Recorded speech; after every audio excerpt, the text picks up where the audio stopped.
Oh boy. Disney and Marvel Studios' latest film, which is coming to a theater near you, Ant-Man and Wasp: Quantumania. Recently, it was revealed that tracking is projecting a 4-day opening of $121 million, or $120 million, depends on where you find the data. The film, which is set to hit theaters February 17th, is the first in a series of new tentpole releases that have been, well, missing in action when it comes to the Marvel Universe. Of course, my question here is who cares? Is Quantumania really the film you want to kick off your fifth phase with? I don't think so. Let's take a look at these numbers, the projections, and the high hopes of Disney when it comes to their expanding Marvel Universe. Here we go. Now, the upcoming release has a number of factors working in its favor. Firstly, you have the social metrics and the trailer imprints and the pre-sales data that have aligned to lead people to have these extraordinarily high hopes or these incredible expectations for this Marvel sequel at this pre-release cycle. It's just a fancy way of saying that we're paying attention to Parrot Analytics and a lot of stuff that never actually pans out in the long run. Additionally, we're talking about a President's Day holiday that falls on a Monday, which will give you a 4-day window, supposedly.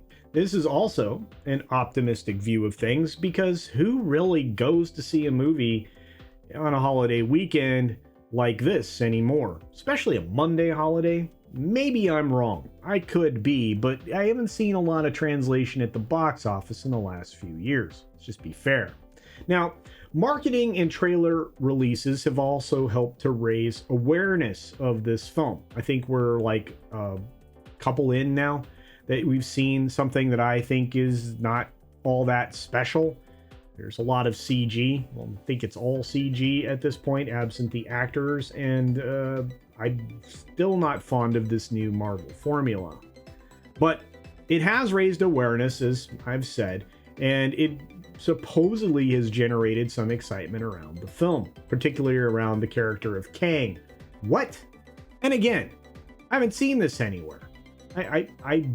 I wouldn't even be able to tell you outside of some coverage that I have from people in my sphere, in our fellowship, where I've even seen a lot about Kang, other than the trailer, and he's supposed to be a big bad, like Thanos or something. He's that intriguing. Really something to write home about in the series Loki. Now, of course, this character's played by Jonathan Majors, an up-and-comer in Hollywood, and something, you know, that or an actor in particular that people kind of like. Now, Kang is supposed to be set as the next big bad, and this is going to be the first tentpole release since, well, obviously Avatar: The Way of Water, because anything else in between just wasn't a big film, including some horror stuff that I thought was quite good. We're seeing like Megan. You're going to get to see the real first big outing of anything starting in mid-February. One additional note here is because this is falling on Super Bowl weekend, perhaps that'll be helpful, and maybe we'll see a few spots for Quantumania as commercials for the Super Bowl. That might promote additional interest. It's kind of hard to say, but we are headed into, well, a Super Bowl week. Both of the Ant-Man films have been, well, received well by the audience that saw them, although they haven't been front-loaded like other Marvel films. I don't think they've been loaded at all, and I think the second film actually did less than the first film, and the first film wasn't really blowing up skirts. I could be wrong or misremembering something. All I know is that these are really not considered blockbusters. The combined two films, if you look at the numbers, were $396.9 million domestically and about $1.14 billion worldwide, which means they probably made some money. But again, these are not blockbusters by anybody's analysis. And Quantumania, once again, is kicking off Phase 5. And I don't know necessarily that film is going to have enough horsepower to kick anything off. We'll have to see what happens after this film. I think there will be a lot of disappointment. What's most concerning is I think this film is being looked at similar to Spider-Man No Way Home, rather than Shang-Chi, No Time to 10 Rings or whatever that was. So they think it might outperform current forecasts. I don't know. I don't think so. There are some potential cons here that nobody is willing to acknowledge. Well, maybe you can find similar ones over at Box Office Pro, but Phase 4 of the MCU was terrible in terms of the quality of the films, the CGI, the audience reception, the box office. You ended up with more total hours of time that a viewer could spend watching the films and the TV shows than all of the content that was produced prior to that, which is insane. None of the efforts, absent No Way Home, even reached anywhere close to the high bar that Marvel set for itself early on. I don't think I'm the only one saying that. And once again, the prior Ant-Man films have been comparatively insular in terms of storytelling, with not a lot of crossover in any of the other storylines. So it remains to be seen if you can weave this particular version of the franchise or this character more broadly into, the greater story that's being told here. Whether or not the wide-ranging implications will mean anything with Quantumania is your guess and mine at this point. We'll have to see if, this is a film that should be judged like all other films. Do I want to see it again? So far, none of the Ant-Man films have done that for me. And in general, with this, I guess, let's call it a sub-franchise, it really is a mid-tier performer. It is not something that's going to make a lot of bank. So when you look at things like standalones such as Iron Man, which kind of launched this whole venture, and of course Captain America and a few others, even Doctor Strange, I think managing expectations is probably a better course of action. I'm not sure it's going to get to these numbers. I don't care if it has 4 days. And if it does make it to 120, it's so front loaded and it'll fall off so hard that it's another film that I don't think will get anywhere close to the $1 billion threshold. In fact, looking at it optimistically, I don't know that it'll get to 700 million worldwide.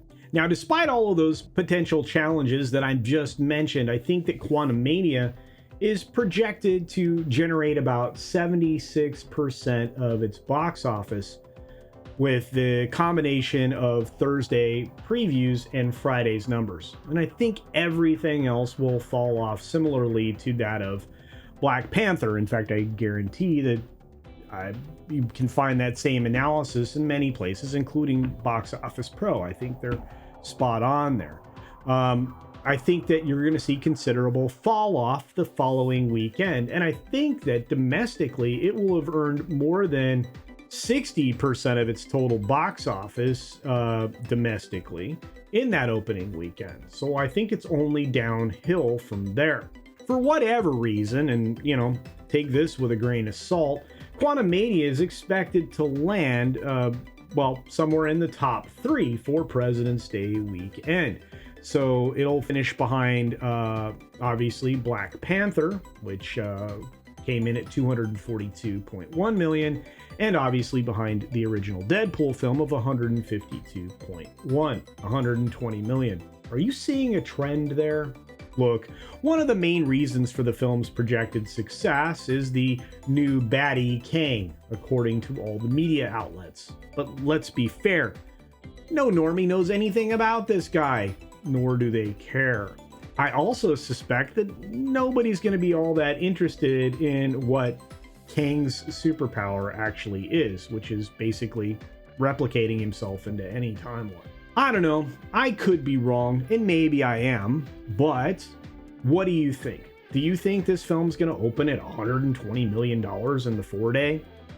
Do you think it opens at $90 million in the 3? Do you think it opens under $100 million in the 4-day? I'm just curious. What about, do you think this thing actually exceeds $700 million in its final global run? I don't think any of those are going to happen. But again, what do you think? Let me know in the comments down below. Let me know if you're interested in seeing the film. Let me know if you're thinking that Kang was the right big bad. Let me know if you even know who Kang is. I'm sure a lot of people don't. Your comments down below will help drive the algorithm, so even if you don't answer any of the questions I just asked, just type hello and hit send, because that counts. And it works to help grow the channel, which I really want to have happen. I want to be at 10,000 by midsummer. That's the current goal. I'd like to get there sooner than that. That would be amazing. And it will force me to, well, make good on a bet that I don't really remember making. I'm told I did. But, let's see. With that being said, be sure to support other independent creators the same way that hopefully you're supporting me. If you are not subscribed to somebody that you're enjoying, hit the subscribe button. It's free. Hit the notification bell so you don't miss anything. And of course, share their content and mine around as well, because it does help drive people to the channel, and hopefully we can all grow together. And with that, be sure to take care of yourself, take care of others, wash your hands, of course, because it's good hygiene. It actually is. You should be doing that all the time. In fact, if people don't do it, I kind of give them the stink eye. It's yuck. And, well, until next time, bye.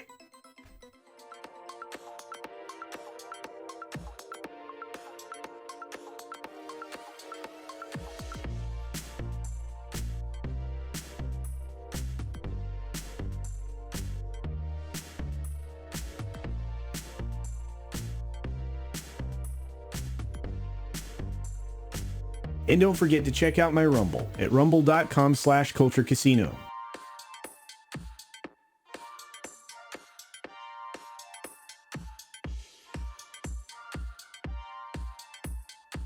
Thanks for visiting today.